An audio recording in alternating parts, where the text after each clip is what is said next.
I just watched the new A24 Civil War movie last night, and I've got a lot of thoughts on it. There's a lot to take away from the movie, especially in our current divisive political climate here in the United States. So, does the movie give a realistic view of what could happen in our nation? Is it worth watching? Let's talk about it.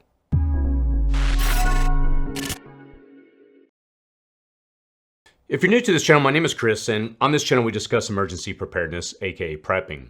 Now, one of the concerns in my community that is often discussed is the very real possibility of a civil war breaking out. So when the trailers came out for this movie, I was very intrigued. So let's get into actually discussing the movie. But before I do, there will be some spoilers in this review just to let you know up front. Okay, here's the 30,000 foot view of this movie. If I could sum up the movie, it would be in this phrase: blank canvas. Let me explain. The movie follows journalists as they go from New York to Washington, D.C. to interview the President of the United States. And the country is in an active civil war. So we see these journalists documenting various combat situations in their journey, sometimes getting caught up in the violent scenarios. We see scenes where they're experiencing the brutality of war and having to think through and process it. And there are not really any strong opinions or in-your-face slant per se being communicated, but rather we see things unfold through the eyes of the journalists. Now, okay, obviously there's a lot more that I wanted to say than just that, but I wanted to give you at least a general framework up front of what basically takes place in the movie. So let's dive into the specifics. I went with one of our team members to check it out, and admittedly, I went into the movie at least expecting some obvious slant or position for or against, a sense of some party being painted as right or wrong, a hint of divisiveness, which is suffocating America right now, that we all become accustomed to in the 24-hour news cycle. And there were definitely characters who had clearly made choices, violent choices, brutal choices, but the movie really didn't linger or focus enough on these people to allow viewers to make a black and white determination of what was right or wrong.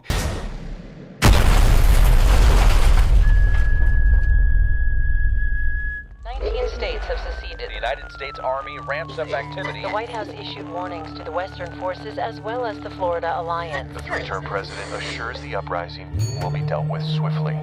Let me know if you want to try anything on.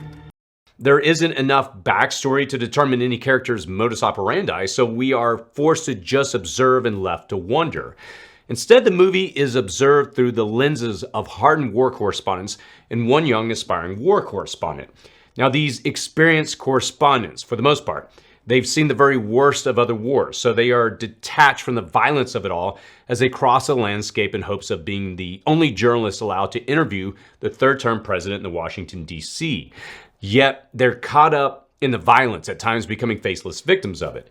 They refrain from opinions or preaching as they race to get the shot or the quote. And as the main character says, it isn't their job to ask themselves questions, but instead we record so other people ask. Now, the basic premise of the movie is that the United States has become this dystopian dictatorship under its president, who is currently serving his third term. And these journalists, their main objective is to race to reach Washington, D.C. before rebel factions descend upon the White House. While there are two clear sides in opposition, that of the president and the Western Federation of California and Texas, along with 17 other succeeding states involved to some unclear degree, it's difficult to attribute any specific loyalty to the individuals they meet on their journey. The film really aims to spark conversation, and it offers a glimpse into a chaotic and politically charged world without projecting any extreme ideology or political opinion. Now, there's an intentional leaving out of the backstory to really allow the viewer to decide right and wrong and intention and motivations of the characters that they meet. Now, journalism is supposed to be neutral, not feed us unintentional or intentional biases, and that's undoubtedly one of the points the writer and director is attempting to make by choosing war-hardened journalists through whose journey we detachedly and impartially view the story. And despite its unsettling implications, the film's commendable neutrality of characters really aims to present them as complex heroes with integrity, navigating conflicts and compromises. However, the deliberate absence of traditional heroism in the finale, where the journalists refrain from engaging in combat scenes, is really meant to evoke aversion towards their choices, especially in the visceral closing act. Now, after all, not taking a stand is taking a stand, and taking a stand robs us of oppositional perspectives. Now, Garland's writing and direction reject the ideal of filmmakers imposing a clear ideology, instead preferring to leave interpretations really open-ended. And it's the same thinking he is projecting on the craft of journalism. He extends this by refusing to try to dictate viewers' perspectives on the issues presented in the film. Now, it leaves the job of interpreting the rights and wrongs to the audience, which has little to go on, especially when we are so accustomed to everyone trying to convince us all the time through every outlet what should be right and what should be wrong. And despite the courage and willingness to ignore their own lives and safety to get the shot or quote that the characters in the Civil War project themselves with, the film really leaves viewers uncertain about anyone's ability to address the broader societal damage. Now, this echoes the incrementally polarized news media, perhaps harming the public's ability to process the present moment. Now, from a cinematography standpoint, the detachment is visually underscored in several scenes. Violent warfare is sometimes shot in complete silence, and in other scenes with explosions and gunfire so loud that you might instinctively feel like ducking. You don't know what side they're fighting for. Someone's trying to kill us. We are trying to kill them. When snipers whom we are never really sure whose side they're on are locked in a standoff with another unknown sniper holed up in a house, we don't really fully grasp whom we should be rooting for. The camera angle pans up under wildflowers in sharp contrast to the killing scene, softly out of focus to nature's calm. And there's a lot of work in this movie, but I'll leave it up to you to decide if there's enough at work to get around some of the bad CGI in some scenes, especially in a crashed helicopter at a mall, and other scenes that, at least to me, kind of seem to be running on a shoestring budget, like the number of actors involved in the up-close combat scenes. Now, from the viewpoint of a war-hardened journalist, the viewer can forgive the nuances of logistical story details, like how the grid seems to always be functioning everywhere, or how they are the only functional car on the road for most of the movie, but attract very little attention. We don't see looters, we don't see marauders, criminals, vigilante groups, or organized militias that one might expect after a society devolves into war. We don't see much of the humanitarian crisis and famine accompanying war. Now, there is a scene where they end up in a refugee center, which seems to have a food court and happy, playful children. Alcohol and cigarettes are plentiful for at least one of the characters, despite a supply chain that must have been considerably strained after months of war. And there's much of the chaos and lawlessness that is glossed over, even while the viewer is allowed to witness a suicide bomber, rebels engaged in-your-face combat scenes, and the raw emotions of grieving and coping with the violence of war to the best of a person's capabilities. As viewers, I think we're vested in these characters enough to want to see how it plays out for them.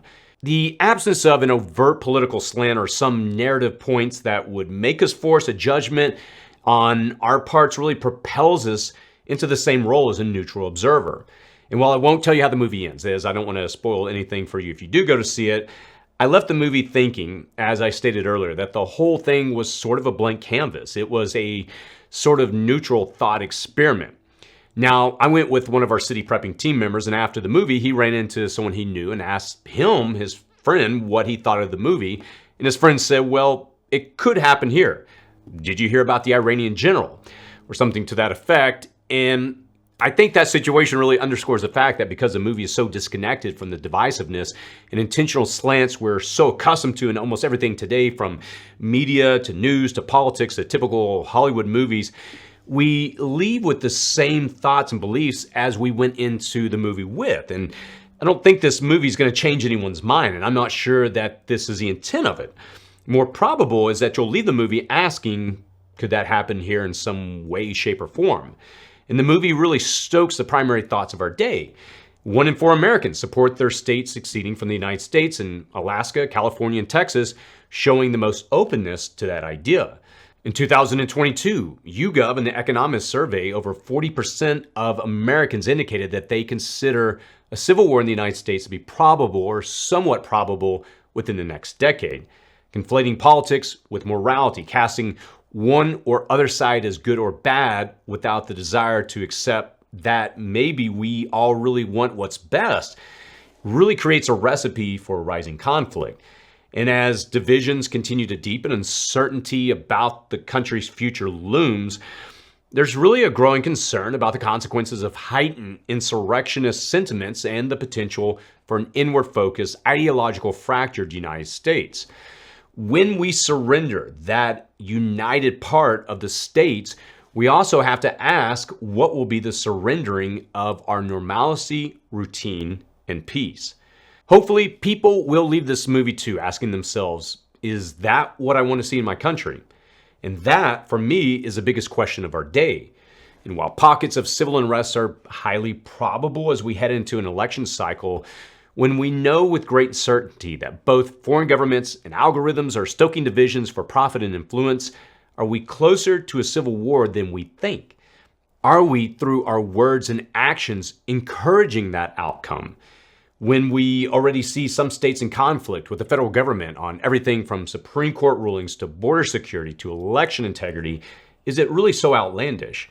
When we have already seen conflict in our nation's capital, city hall, school board meetings, and state capitol buildings, is this divide a far-fetched story or maybe a little too uncomfortably close to our current realities?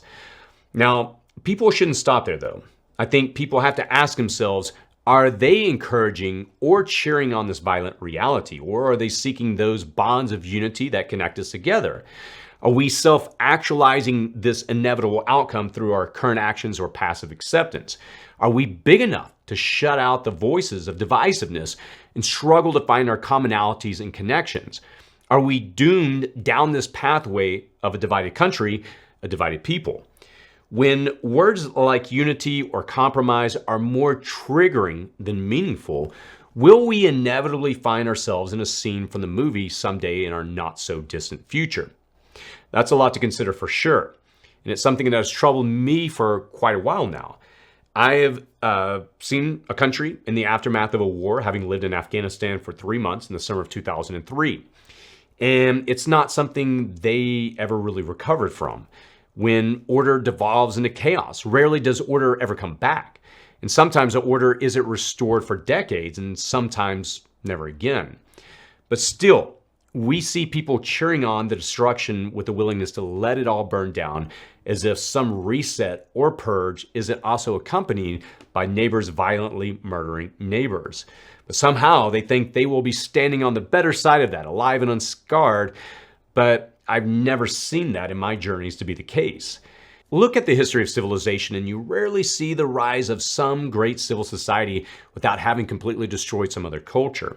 It's history that turns every civil war into a glorious revolution, every colonization into manifest destiny, despite the fact that both sides of the conflict bear the heaviest burden for all their remaining days. And no matter what side you're on, there are no winners in war. This spiraling division, which appears to be collectively leading us toward the fate of civil conflict, is one of the issues from which I have been actively pivoting away from on this channel. The division doesn't help us prepare for our futures, and I recognize that the bonds of community are as crucial a preparation as food and water. A few months back, we established a private community here at cityprepping.com, where we could free ourselves from bots, algorithms, and AI to instead listen and help each other in our preparedness journey. And one of the goals is to cut through the noise and constant stream of divisiveness from the mainstream media and other sources to simply connect, share ideas, news, best strategies, and what we're working on to become more self-sufficient in our daily lives. A founding member recently shared how even their HOA is beginning to get involved in emergency preparedness. And as much as we seem to be dividing, we're also finding ways to recognize our predicament and come together. And that's why I created this community. I'll be opening the community up to another round of subscribers at the end of this month or beginning of May, so I'll drop a link to the sign up form in the comments and description section below if you want to be notified for that enrollment. And by the way, those that enroll before we launch, those will get an actual discount when we open it back up. The point here, though, is that I think we're increasingly becoming aware of just how bad things are getting in our own nation. We kind of all feel that sensation, that feeling that things are getting more uncomfortable now than they were even a decade ago. And our collective uncertainty and the growing divisiveness as a culture really brings us closer to the dystopian world of the movies than we've ever been at any other point in our lives, at least I can say in my life. And recognizing this increasing anxiety really leaves us with only three options. The same three options that are expressed by all the characters in the movie. And we can try to ignore the problem. We can sit on our hands or go to our farm and retreat, or we can choose not to get involved. And all three of those scenarios are played out in the movie. We can involve ourselves in a conflict, even though there's not really a cohesive right or wrong. Or we can proactively work now to build our bonds within our community to avoid a more significant crisis. I know I've personally chosen the latter, and it was Confederate General Robert E. Lee who confessed, "What a cruel thing is war, to separate and destroy families and friends and mar the purest joys and happiness God has granted us in this world, to fill our hearts with hatred instead of love for our neighbors, and to devastate the fair face of this beautiful world." And that's sort of what may be in store for us if we don't leave behind those things that would seek to divide us and cultivate the things that bind us together. Again, having lived in a post-collapse nation during my time when I lived in Afghanistan, I saw firsthand what it does to a nation. The people never really recover, and they're left with scars that stay with them for generations. I saw firsthand the impact of children with diseases and deformities that could have easily been cured in any developed or civilized nation. And I watched parents agonize over watching their children suffer. And as a parent, I've got 3 children.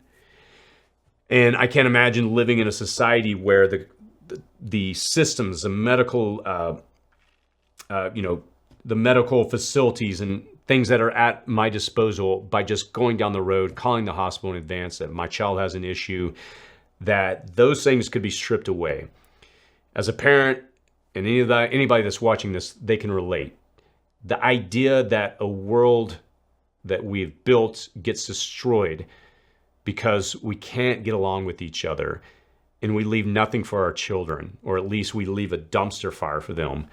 I don't know anybody that would wish that scenario. In war, there are no winners. So, would I recommend this movie to you? Well, if you don't want to see in-your-face gun battles and seat-rocking explosions, don't go. But if you think a reset, a purge, or a civil war might be a good idea or even necessary, you might want to see this to determine if that's such a great idea. And as I said earlier, I don't think this movie is going to change anybody's perceptions. It's a thought experiment, a blank canvas. And as such, you will paint your own takeaways. But I think there's something valuable here in facing the paintings our minds create. I think it's helpful to take a detached view, like that of a hardened war correspondent, at what should be the sobering reality in which we currently find ourselves. And I hope these people's fates don't become our future, but who knows? I think we will see potential conflicts as we head into the most contested and conflicted election in my lifetime, perhaps in U.S. history. I do know that we will see people act on disinformation and misinformation, holding it as true convictions to justify their actions. We're already seeing that play out. I also know that taking action, knowing these things could occur, is our best way of surviving whatever chaos comes our way. Imagine a whole community, a HOA or a cul-de-sac that is unified enough to commit to surviving whatever calamity the world faces together despite political or cultural differences. Imagine 2 different communities, one that reflects our current world and one that has taken the time to look past cultural and political differences to ensure that everyone has an essential 3-week food supply or water set aside for emergency, whatever those emergencies might be. And if the same natural disasters or man-made calamities struck both of these communities, which do you think would survive?